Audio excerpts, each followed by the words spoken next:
गोविन्दाय नमो नमः। श्रीकृष्णाय नमो नमः। नारायणाय नमोस्तुते।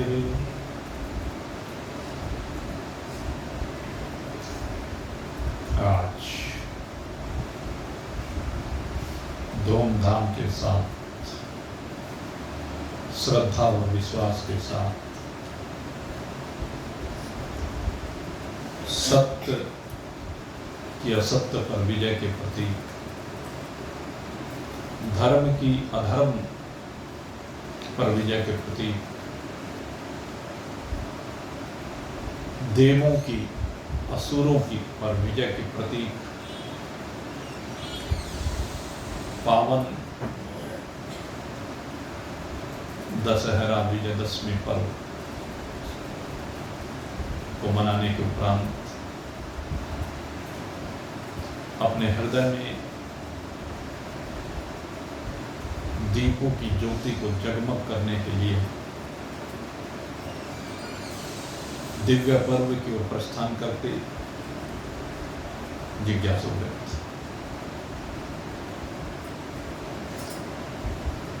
नित्य है, निरंतर हमारा प्रयास रहता है कि हम धर्म के मार्ग पर चलते हुए, सत्य के मार्ग पर चलते हुए आसुरी जो वृत्तियां हैं अंतःकरण की, उनका विनाश करें और अपने अंदर दैविक वृत्तियों का जागरण करें। यद्यपि भगवान कहते हैं कि दैविक भी और आसुरी भी दोनों मेरी संपदा ही है,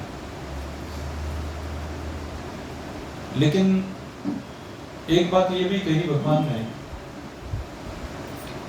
कि मैंने बुद्धि की तेषां अधिको विशिष्य, इस मनुष्य शरीर में तुम्हें बुद्धि विशेष रूप से अधिक प्रदान की है और उस बुद्धि को प्रदान करने के पीछे कारण है कि उचित और अनुचित का विचार करना। यद्यपि सब कुछ की उत्पत्ति मेरे से ही हुई है, या कह ले ये मेरी माया से ही हुई है, लेकिन संसार में इस संसार को चलाने के लिए सतोगुण, रजोगुण और तीसरा तमोगुण, इन तीनों का ही सम्मिश्रण किया गया है। तीनों ही प्रकार की प्रकृति से संसार को चलाया गया, बनाया गया, और ये सब की सब मेरी शक्तियां हैं जिसके द्वारा मैं संसार को चलाता हूं। जीव इनके द्वारा ही कर्मों को करते हैं, आसुरी कर्म भी करते हैं और दैविक कर्म भी करते हैं। अगर यदि केवल एक ही प्रकार की वृत्ति रहेगी तो संसार नहीं चल सकता। संसार में दोनों प्रकार के भाव का होना जरूरी है। संसार में जहां एक और लाभ की अपेक्षा की जाती है, वहीं आप हानि से भी बच नहीं सकते। जहां एक और मान सम्मान की इच्छा की गई है, वहीं अपमान से भी आप बच नहीं सकते।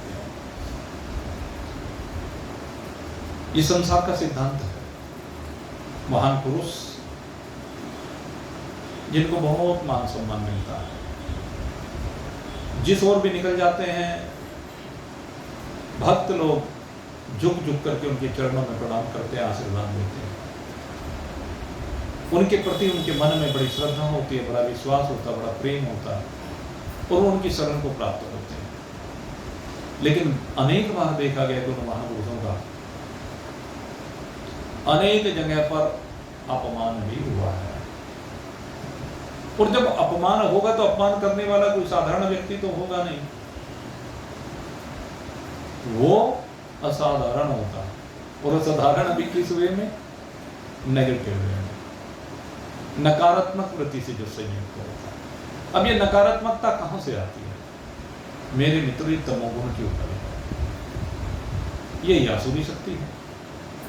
हमारे अंदर जो नकारात्मकता कूट कूट करके भर जाती है, हम संसार में जो कमियां देखते हैं, यही हमारे अंदर आसुरी शक्ति है और हम इसका विनाश करने का प्रयास भी करते हैं। बहुत से सत्संगी लोग विनाश कर भी देते हैं और जो नहीं कर पाता वो सारी जिंदगी स्वयं भी दुखी रहता है और दूसरों को भी दुखी रहता है। ये नकारात्मकता ऐसी चीज है। इसलिए भगवान कहते हैं नकारात्मकता से बचिए और सकारात्मकता की ओर अपने जीवन को सकारात्मक बनाइए। अब दोष दृष्टि जो रखते हैं संसार के प्रति, उसको हटा दीजिए। अगर यदि कहीं दोष नजर भी आ रहा है तो उपेक्षा करने का प्रारंभ कीजिए। जो संत लोग होते हैं वो उपेक्षा कर देते हैं और जो महान पुरुष होते हैं भाई, उनका तो बिल्कुल न्यूट्रल भाव होता है, वहां उपेक्षा भी नहीं। क्योंकि जिसकी दृष्टि ज्ञान में ही हो जाती है, उसकी दृष्टि में सब कुछ परमात्मा का स्वरूप है। ये जो गीता जी का 11वां अध्याय चल रहा है, 10वां अध्याय से आगे 11वें में भी यही आएगा। इसमें यही कुछ तो दिखाया जा रहा है कि सब कुछ भगवान का स्वरूप है, सब कुछ वही है, उसका ही नहीं, सब कुछ वही है। इसी बात को भगवान ने अनेकानेक प्रकार से समझाया है और इसी बात को आगे भी जो मंत्र आ रहे हैं उन्हें समझा रहे हैं। भगवान कहते हैं वृत्त साम तथा साम नाम गायत्री छंद सामहम मासा नाम मार्गशीर सोहम ऋतु नाम कुसुमाकर द्योतम चलयतामस्मि तेजस तेजस्विनामहं जयोऽस्मि व्यवसायोऽस्मि सत्वं सत्ववतामहं। मतलब कोई छोटी सी छोटी और बड़ी से बड़ी बात को भी भगवान ने छोड़ा नहीं, हर चीज को स्वयं का स्वरूप बताया। भगवान कहते हैं कि वृत्त साम तथा साम नाम, हमारे 4 वेद होते हैं। कहीं कहीं पर वेदों का 3 नाम से भी वर्णन आता है और गीता जी में तो 3 ही वेद बताए गए। अब चौथा या तो उसमें अंतर्निहित है, ये कह लीजिए। और भी हमने कई जगह पर पढ़ा, ऋक् साम और ये 3 वेदों का अधिकांश का वर्णन आता है। चौथा जो अथर्व वेद है, उसको हम ये भी कह सकते हैं कि वो शायद इन तीनों के अंदर समाहित है, या ये भी कह सकते हैं कि उसमें से जो अर्थ संबंधी ज्ञान निकाला गया है, जो बहुत सी चिकित्साएं हैं, वो भी अर्थशास्त्र में बहुत आती हैं। सुना है, हमने पढ़ा तो नहीं मैंने, लेकिन सुना है। और वैसे 3 कांड जैसे होते हैं, उन 3 कांडों के दृष्टिकोण से अगर यदि हम देखें तो यजुर्वेद कर्मकांड का ग्रंथ कहा गया है, सामवेद उपासना का ग्रंथ कहा गया है, और हमारा जो ऋग्वेद है वो ज्ञान का ग्रंथ कहा गया है। तो तीनों कांड इसमें आ जाते हैं। तो यहां पर भगवान सामवेद की महत्ता का प्रतिपादन कर रहे हैं, और न केवल सामवेद के अपितु सामवेद के अंतर्गत, सामवेद में आप जानते हैं कि गायन है सामवेद का। ये जितना भी गायन है, एक गद्य होता है, एक पद्य होता है। तो पद्य को गाया जाता है, और भाई आजकल तो ऐसे ऐसे कवि हैं जो गद्य को भी गा देते हैं। हमने देखा है गद्य को भी इतना बढ़िया गाते हैं। वो हमारे गुरुदेव के पास ये कला, वो जब गाते थे ना, तो बस एक मधुर स्वर लहरी का प्रवाह होता था, गद्य को भी पद्य बना देते। तो खैर सामवेद के अंतर्गत जो गायन शैली है, तो कहते हैं उसमें एक वृत्त साम नाम का एक गीत होता है। तो कहते हैं वो गीत सबसे श्रेष्ठ माना जाता है। इस वृत्त साम के अंतर्गत क्या आता है, कहते हैं कि इसमें परमात्मा की इंद्र रूप से उपासना की गई है, इंद्र रूप से परमात्मा की स्तुति की गई है। और ये स्तुति सामवेद की सबसे श्रेष्ठ स्तुति मानी गई। जैसे हम जब श्रीमद् भागवत की बात करते हैं, श्रीमद् भागवत के 12 स्कंद हैं और 12 के 12 भगवान के शरीर के अंग हैं। इन 12 में भी जो दसम स्कंद है, दसम स्कंद को भगवान का हृदय कहा गया है। बाकी जो 11 स्कंद है वो अन्य अंग है। तो जो दसम स्कंद है वो सबसे श्रेष्ठ माना जाता है। और आप देखेंगे जितनी भी भागवत कथाएं होती हैं, आधे में राम और आधे में गांव, आधे में बाकी सारी कथाएं आती हैं और आधे में दसम स्कंद। हम भगवान श्री कृष्ण का जो प्रकटोत्सव करते हैं वो चतुर्थ दिवस करते हैं। अब आप देखिए चौथा मध्य का दिन होता है, तो उससे पहले बाकी सब कुछ और उसके बाद तो कुछ होता ही नहीं। बस सही बात यह है, दसम स्कंद ही चलता रहता है। तो आधे में दसम स्कंद, तो दसम स्कंद की महत्ता अपने आप प्रतिपादित हो जाती है। और इस दसम स्कंद में भी कहते हैं कि जो रास पंचाध्याय है, 5 अध्याय रास पंचाध्याय के माने जाते हैं। कहते हैं सबसे श्रेष्ठ माने गए। और इनकी तुलना क्या की गई है, कहते हैं जैसे मनुष्य के शरीर में प्राण होते हैं ना, ऐसे भागवत के प्राण रास पंचाध्याय, ये जो रास लीला है, ये क्या है, प्राण है। और मैं तो कहता हूँ सारी भागवत में रास ही रास समाया हुआ है। भागवत का उद्देश्य ही रास है।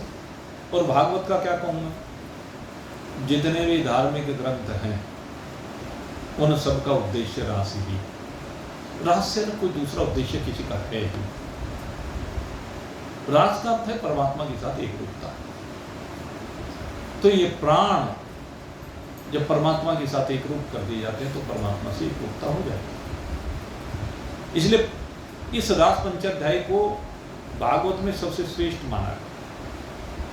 तो ठीक इसी प्रकार से भगवान कहते हैं कि ये जो वृत्त साम नाम का गीत है, जिसमें भगवान की उपासना की गई, बड़े दिव्य तरीके से इसमें भगवान की उपासना की गई है। और कहते हैं इसमें जो 10वां अध्याय आता है उसका 22वां श्लोक है। तो भगवान में इस श्लोक में जो है, देखो एक श्लोक जिसको अपनी विभूति बताने हैं, एक श्लोक। जैसे मैं अगर यदि गीता जी की बात करूं, गीता जी में अगर यदि हम एक श्लोक की बात करें, सबके अपने अपने भाव हो सकते हैं, लेकिन गीता का एक बड़ा दिव्य भाव है उस श्लोक में छिपा हुआ। तस्मात् सर्वेषु कालेषु मामनु स्मरयुध्य मय्य अर्पित मनोरबोधि मामे वैशस्य संसार। मैं मानता हूं कि अगर ये गीता जी का सार निकाला जाए तो ये है, और सारे ग्रंथों का सार भी ये निकल कर क्या है। वैसे तो अंत में जो भगवान ने कहा, सर्वधर्मान् परित्यज्य मामेकं शरणं व्रज, अहम त्वा सर्व पापेभ्यो मोक्षयिष्यामि मा शुचय।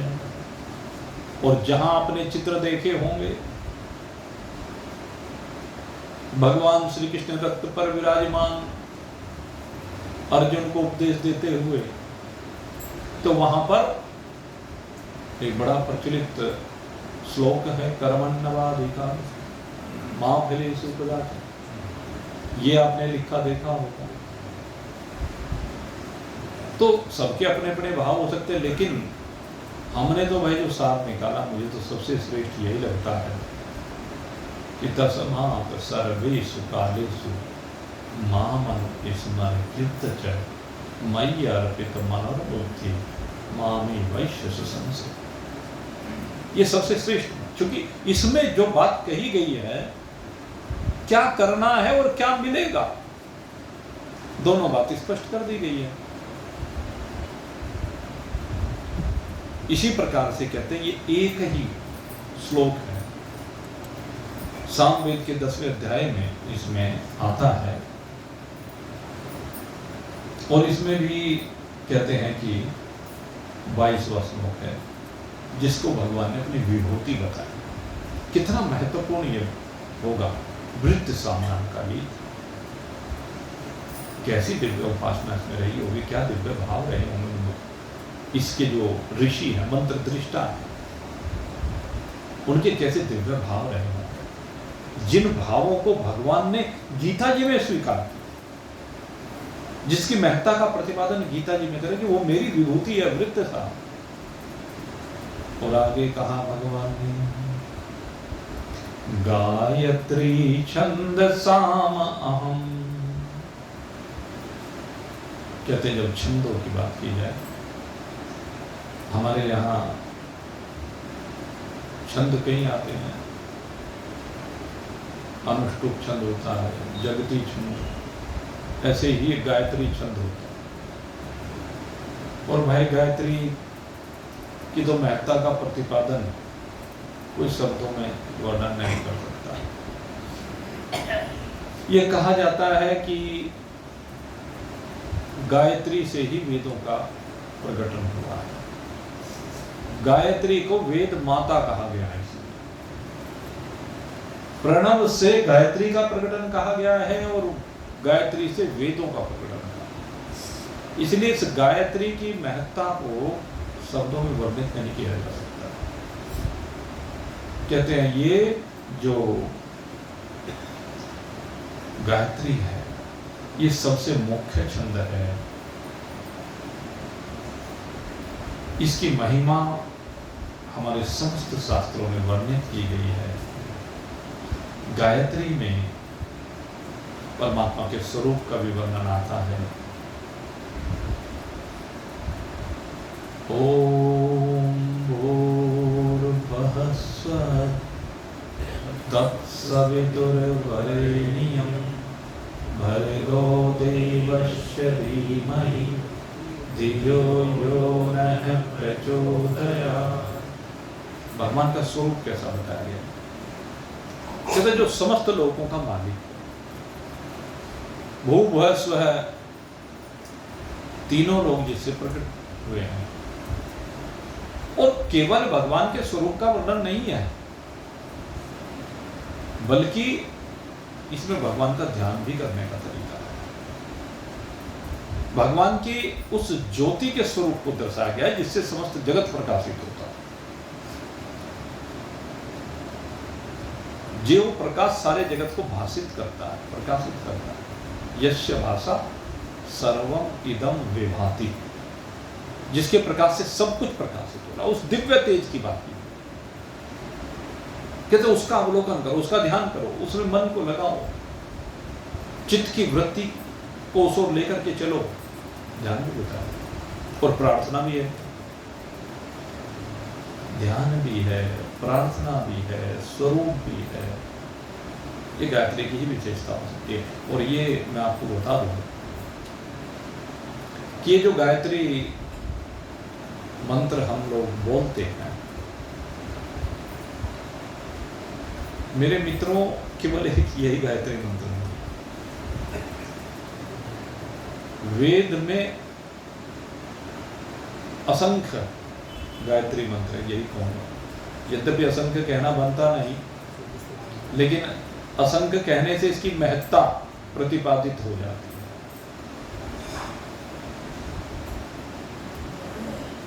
कितना महत्वपूर्ण है कि भगवान इसे अपना स्वरूप बता रहे हैं, अपनी विभूति बता रहे हैं। कहते जो तीनों गुणों से आपकी रक्षा करने वाली है वो गायत्री है। जो तीनों तापों से आपकी रक्षा करने वाली है वो गायत्री है। जो तीनों गुणों की सीमा से बाहर निकालकर आपको भगवान के साथ एक रूप कराने वाली है वो गायत्री है। इस गायत्री की महिमा तो भाई अनंत है। ये गायत्री आपके पापों का दहन करने वाली एक घटना आती है, बड़ी दिव्य घटना है। स्वामी विद्यानंद महाराज हुए हैं, जिन्होंने एक बड़ा दिव्य ग्रंथ लिखा पंचदशी। एक बार उसका स्वाध्याय भी हम लोगों ने किया था। पंचदशी में 15 प्रकरण है। विवेक प्रकरण है उसमें, दीप प्रकरण है उसमें, और आनंद प्रकरण है। 5-5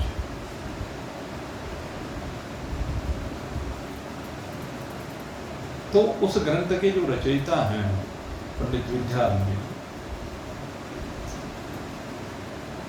बहुत अभाव में जीवन को जिया, और जब अभाव में जीवन को जिया, जब ग्रस्त जीवन में थे, बच्चे पल नहीं रहे थे, उन्होंने विचार किया कि गायत्री श्रेष्ठ विधा है, तो क्यों ना मैं गायत्री की शरण में जाऊं और कुछ थोड़ा सा घर का अभाव दूर हो जाए। सभी चाहते हैं भाई, क्योंकि घर में जब अभाव होता है तो भाई गृहस्थी को चलाना बड़ा मुश्किल हो जाता है। कह तो कोई भी देता है कि भाई चलो कष्ट के जीवन है, जैसे बीताया जाए बिता लो, बिताना भी पड़ता है, स्वाभाविक है। लेकिन गरीबी में जीवन को बिताना बड़ा भारी कष्ट। बहुत शरीर में कष्ट हो जाए, आदमी कुछ समय के लिए झेल सकता है, लेकिन ये गरीबी का जो जीवन है ना, ये एक बड़ा अभिशाप बन जाता है व्यक्ति के लिए। तो खैर ऐसे पंडित जी का जीवन गायत्री की शरण में गए और गायत्री का पुरस्चरण किया। गायत्री का जो पुरस्चरण होता है, एक पुरस्चरण में 24 लाख मंत्र होते हैं। 24 लाख मंत्रों का एक पुरस्चरण होता है। तो पंडित जी ने 24 लाख मंत्रों का पुरस्चरण किया, लेकिन बात बनी नहीं, अभाव जो का तो बना। दूसरा पुरस्चरण किया तो भी नहीं बात बनी।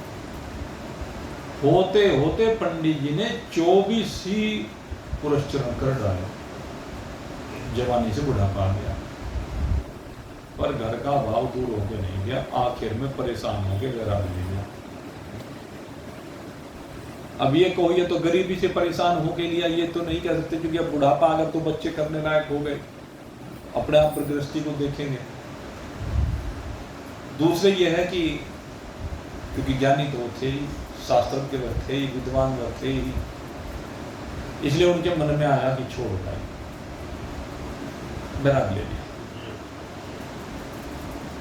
और जब उन्होंने वैराग ले लिया, सन्यासी बन गए, एक दिन जो है अपनी कुटिया में बैठे हुए थे, और जब कुटिया में बैठे हुए थे तो उनके सामने गायत्री प्रकट हो गई। अब जैसे ही गायत्री उनके सामने प्रकट हुई, उन्होंने कहा देवी आप कौन है, आइए स्वागत है आपका। कहने लगे मैं गायत्री हूँ। कहने अच्छा आप गायत्री, आपको नमस्कार, बताइए आप किस लिए आई। कहने तूने मेरे 24 पुरस्चरण किए, उससे प्रसन्न होकर के अब आई हूँ। बोल तुझे क्या चाहिए? सुनने लगे पंडित जी, कहने लगे कुछ नहीं चाहिए। कहने लगे क्या मतलब? पुरुषचरण क्यों किए थे? कहने लगे जिसलिए किए थे वो कारण ही समाप्त हो गया। आपने आते आते इतनी देर कर दी, बड़ी देर कर दी आपने। अब तो कहना चिड़ियों ने जब चुग खेत लिया पछतावा क्या। अब जवानी बीत गई, जब जी जो चीज चाहिए थी उस समय तो मिली नहीं, बुढ़ापे में लेके करूंगा क्या? इसलिए मुझे कुछ नहीं चाहिए, जा चले जा, मुझे कुछ नहीं चाहिए। कहने नहीं, जब मैं आई हूं तो दे के तो जाऊंगी, लेकिन मुझे चाहिए ही नहीं। अब क्या करूं तेरे से दूर? अब धन की जो अभिलाषा थी वो तो समाप्त हो गई। बाल बच्चे बड़े हो गए, अपने आप जैसा कमाएंगे, जैसा उनका प्रारब्ध होगा सो कर लेंगे। नहीं पंडित जी, कहने अच्छा तू एक बात बता, जब आई गई चल नहीं मानती, तू ये बता जब मैंने 24 पुरस्चरण किए तब क्यों नहीं आई? बात तो ये बता। मैं इस बात को जानना चाहता हूँ। लोग जिनको मैं कहता हूँ मैं पंडित रहा और मैंने लोगों को कहा भाई गायत्री का पाठ करो, गायत्री का आप मंत्र जाप करो तो तुम्हें ये मिलेगा वो मिलेगा, और उनको फिर मिलता नहीं, जैसे तूने मेरे साथ किया। जिंदगी बीत जाती है, मिल के नहीं देता, न खुदा ही मिले न विशाले सनम, न इधर के रहे न उधर के रहे। ऐसा क्यों करती है? कहने लगे पंडित जी समय होता है हर चीज का। कहने 20 साल से मैं 80 साल का हो गया, 78 साल का, 76 या 78 साल की ऐसी आयु थी। कहने उस समय फिर क्या होगा, क्या करूंगा? कोई भी क्या करेगा? कहने लगे अगर यदि कुछ चाहिए तो पहले जो पहले गड़बड़ कर रखी है उसको ठीक करना पड़ता। मान लीजिए इसको सब इस तरह समझ लीजिए, जैसे किसी व्यक्ति पर बहुत कर्जा चढ़ा हुआ है और वो जो कर्जा चढ़ा हुआ है तो बहुत परेशान है, तो अगर यदि धन आना भी प्रारंभ हो जाए तो पहले तो कर्जा उतारेगा ना व्यक्ति। अब वो कर्जा जब तक नहीं उतर जाए, धन आना शुरू हो गया लेकिन कर्ज तो है ना, उसको खुशी कब होगी? जब सारा कर्जा उतर जाएगा और जब वो फिर कुछ खाने पीने लायक ठीक से हो जाए तभी तो होगा। कहने लगे पंडित जी बहुत कर्जा था तेरे ऊपर, मैं तो वो चुका रही थी। क्या मतलब? कैसा कर्जा था? मैंने पापों का था तेरा, तूने पाप कर रखे थे बहुत। मैंने पाप, मेरे तो जन्म की बात मत कर। हाँ चलो मैं तो ये पिछला दिखाती हूँ। अब पंडित जी को पीछे ले गई, पूर्व जन्मों में ले गई, और पूर्व जन्मों में जब लेकर के गई तो क्या देखा? पीछे 24 पहाड़ धू धू करके जल रहे थे, बड़े विकराल। कहने लगे क्या है? कहने तेरे पाप के पहाड़ हैं। पाप के पहाड़ इतने बड़े बड़े कि हाँ। अब आप कल्पना करके देखिए, पापों के पहाड़ बन गए 24। इतने पाप पड़े खाते में भाई। जब तक वो दग्ध नहीं होंगे ना, जब तक वो जल के भस्म नहीं होंगे ना, तब तक बात बनने वाली नहीं है। पहले तो वो पहाड़ जलेंगे तभी तो तेरे पुण्य का उदय होगा। और ये कहले पुण्य का उदय भी हो गया तो उन्हीं को जलाएंगे ना, पहले पुण्य पाप का हिसाब बराबर करेंगे ना। जब वो हिसाब बराबर हो जाएगा तभी तो जाकर के पुण्यों का फल दिखाई देगा, उनका प्रताप दिखाई देगा, उसका प्रकाश दिखाई देगा। लेकिन हम सब्र नहीं कर पाते, दोष आरोपण कर देते, अपने पिछले को जानते नहीं, देखते नहीं। इसलिए दोष मत दो किसी को भाई, तेरे कर्मों का ही फल है जो तू भोग रहा है। जितने दुख तेरे जीवन में आ रहे तेरे कर्मों का फल है, किसी दूसरे के कर्मों का फल नहीं है। इस बात को खूब अच्छी तरह से समझे। जो भी फल होता है वो तेरे कर्मों का फल होता है। काहू न काहू को सुख दुख कर दाता, निज कृत कर्म भोग सब रहा। सारा तेरे ही कर्मों का फल। तो इस बात को सही रूप से स्वीकार कर ले कि मेरे कर्मों का फल है। और जिसने इस बात को स्वीकार कर लिया वो संतुष्ट हो जाएगा, संतोष मिल जाएगा। और जिसको संतोष मिल जाएगा उसके जीवन में गायत्री का प्रकाश हो जाएगा। गायत्री ने कहा कि मैंने पहले तेरे 24 पहाड़ों को जलाया, पापों के पहाड़ों को जलाया। ये पापों के पहाड़ धो धो करके जले और इनके जलने के बाद ही तब तेरे जीवन में मेरा प्रकाश हो रहा है। और आज जब तेरे जीवन में मेरा प्रकाश आ रहा है तो तू ये दिए बगैर नहीं जाएगा। बोल क्या चाहता है? कहते माँ बोलेगी प्रकाश करना चाहती है तो सचमुच में प्रकाश करना चाहती है। अब धन की अभिलाषा तो रही नहीं, अब भोगों की अभिलाषा तो रही। वो तो ग्रस्त जीवन में था तो तब थी, अब मुझे ये चीज नहीं चाहिए। अब तो मुझे केवल अपने स्वरूप का प्रकाश चाहिए, अपने स्वरूप का बोध चाहिए। और स्वयं मां गायत्री ने पंडित जी को वो दिव्य ज्ञान प्रदान किया। और उस ज्ञान को प्राप्त करने के बाद बुढ़ापे में पंडित जी ने पंचदशी लिखी। और पंचदशी आपको एक बात बता दूं, जिस अध्यात्म विद्या की हम बात करते हैं, दुनिया के जितने भी शास्त्र हैं उन सब शास्त्रों में प्रक्रिया ग्रंथ, हम चाहते हैं कि A to Z, कि हम किस प्रकार से परमात्मा को जाने, A to Z विद्या जिसको कहते हैं, वो विद्या पंचदशी में। संस्कृत में पंचदशी और हिंदी में विचार सागर, ये दो ग्रंथ हैं जहां पर प्रक्रिया ग्रंथ है। लेकिन पंचदशी की तुलना किसी भी ग्रंथ से आज तक न हुई है। और आगे भविष्य के लोग बात क्या करो, जो वेदांत के आचार्य हैं वो सब पंचदशी की महत्ता को जानते हैं। और भाई हमने भी चूंकि इसका अध्ययन अपने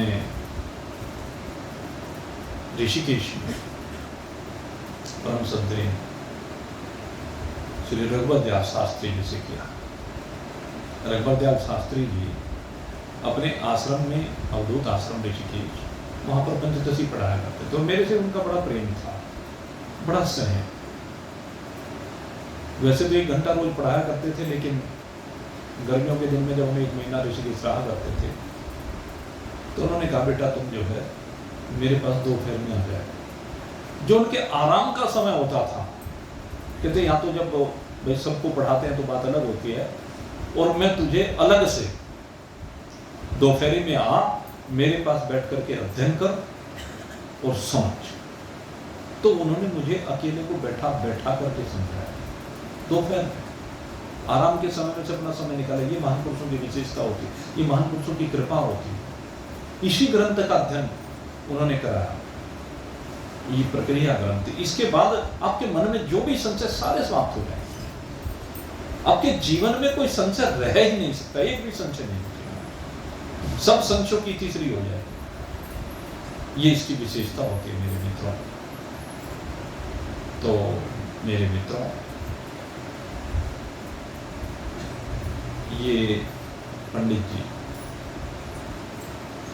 इनके ऊपर वेद माता गायत्री की कृपा हुई। और वेद माता गायत्री की कृपा के परिणाम स्वरूप बेटे गेट बनता, वेद माता गायत्री जी की जो कृपा हुई है उसी के परिणाम स्वरूप उनके ज्ञान दिव्य चक्षु खुले। मैं कहता हूं तीसरा नेत्र मिल गया उनको, तीसरे नेत्र की प्राप्ति। और वो जो तीसरा नेत्र उनको मिला, मेरे मित्रों, उसी का प्रकाश पंचदशी के रूप में आज भी चराचर जगत को प्रकाशित कर रहा है। कई सौ साल हो गए पंडित जी को, लेकिन आज भी पंडित जी हमारे बीच जीवित है इस पंचदशी के रूप में।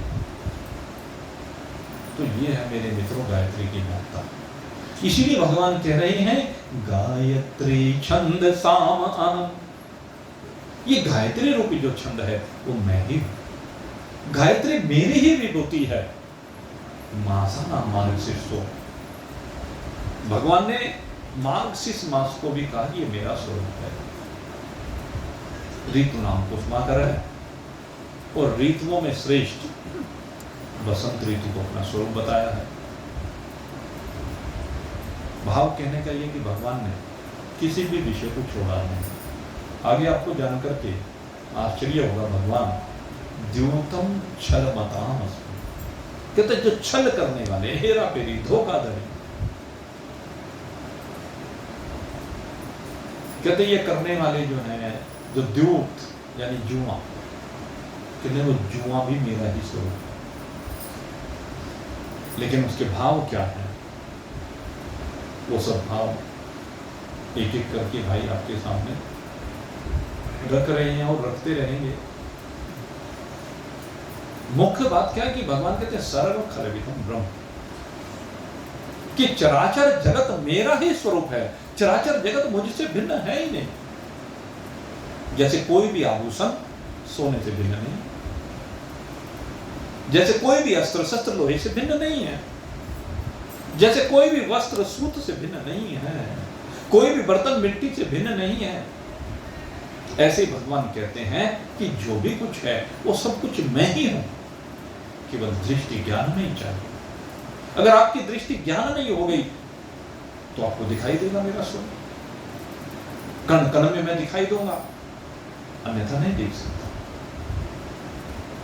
तो परमात्मा कण कण में विराजमान, कण कण में हमें परमात्मा का अवलोकन करना है।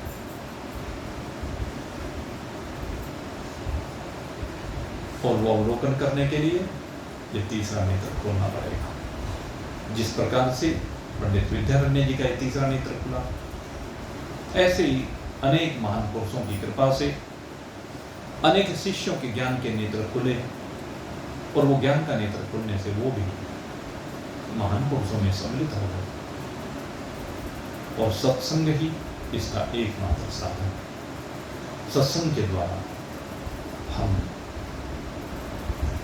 इस दृष्टि को प्राप्त कर सकते हैं जिससे चराचर जगत में एक राम जी के दर्शन होंगे।